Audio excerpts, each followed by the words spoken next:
நிஜமாவே சொல்லணும்னா நான் ஹீரோ ஆகணும்னு சொல்லிட்டுலாம் வரல.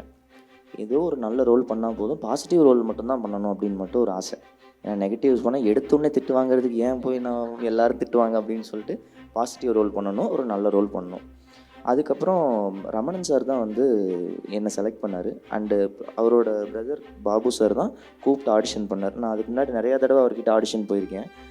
ஆனால் அது கிட்ட கைக்கு வரும் வாய்க்கு வராதுன்னு சொல்லுவாங்கல்ல, அந்த மாதிரி ரொம்ப கிட்ட வந்து தள்ளி தள்ளி போயிடும்.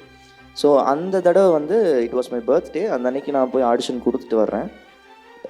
கொடுத்துட்டு வந்துட்டு அதுக்கு அடுத்து 2 நாள் கழிச்சு ஃபோன் பண்ணுறாரு. டேய், வேறு யாருக்கும் யாராவது கேட்டாங்கன்னா டேட்ஸ்லாம் கொடுத்துறாரு. நான் என்ன வேலை செய்கிறேன் டேட்ஸ் கொடுக்கறதுக்கு அப்படின்னு நான் அப்படியே தான் சொன்னேன். நான் எங்கன்னா வேலை செய்கிறேன் நான் டேட்ஸ் கொடுக்கறதுக்குன்னு. இல்லைடா, நீ ஜீ தமிழில் செலக்ட் ஆகிட்ட, உனக்கு வந்து ஸ்டார்ட் பண்ணிவிடுவாங்க அப்படின்னு சொன்னாங்க.